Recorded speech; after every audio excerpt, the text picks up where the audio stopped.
চালসাকে আরো পরিষ্কার, সবুজ ও সচেতন করে তুলতে আগামী 5ই জুন বিশ্ব পরিবেশ দিবস থেকে এক মাসব্যাপী সাফাই অভিযানের উদ্যোগ নিল চালসা নেচার অ্যাডভেঞ্চার সোসাইটি।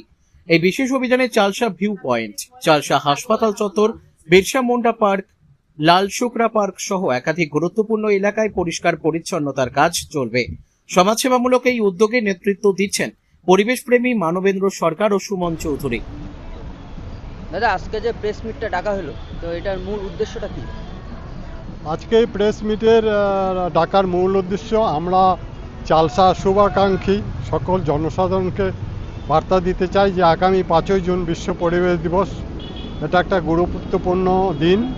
তা আমরা চালসার ভিউ পয়েন্ট, চালসা গোলাই এবং ফরেস্ট এলাকায় আমরা সারাদিন ব্যাপী বিভিন্ন গাছপালা রোপণ করব।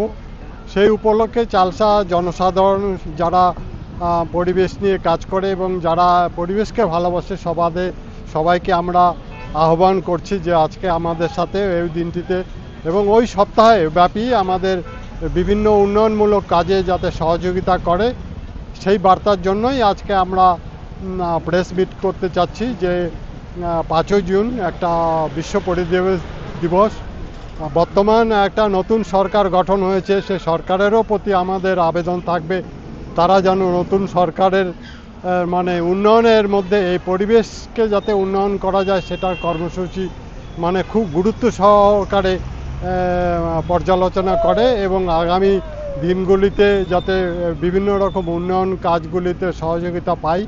আমরা প্রশাসন, স্থানীয় প্রশাসন, বিডিও, এসডিও এবং স্থানীয় পঞ্চায়েত প্রধান প্রত্যেকের সহযোগিতা করি এবং প্রত্যেকের কাছে আমাদের আবেদন, আমরা বিভিন্ন সময় পরিবেশের কাজ করি কিন্তু সামান্য সময় কোনো কারণে আমাদের মানে সরকারের এগেনস্টে কাজ করতে হয়, সেটাও আমাদের একটা চিন্তার বিষয়। কিন্তু আমরা মানে কোনো উন্নয়নের কাজে বাধা কোনোদিনও দেই না, যাতে এটা মানে সংগঠনের পক্ষ থেকে জানানো হয়েছে শুধু সাফাই নয়, পরিবেশ সচেতনতা বাড়ানো এবং সাধারণ মানুষকে যুক্ত করাই এই কর্মসূচির মূল লক্ষ্য। স্থানীয় বাসিন্দাদেরও এই মহৎ উদ্যোগে অংশগ্রহণের আহ্বান জানানো হয়েছে। Bureau report, Dooars news 24।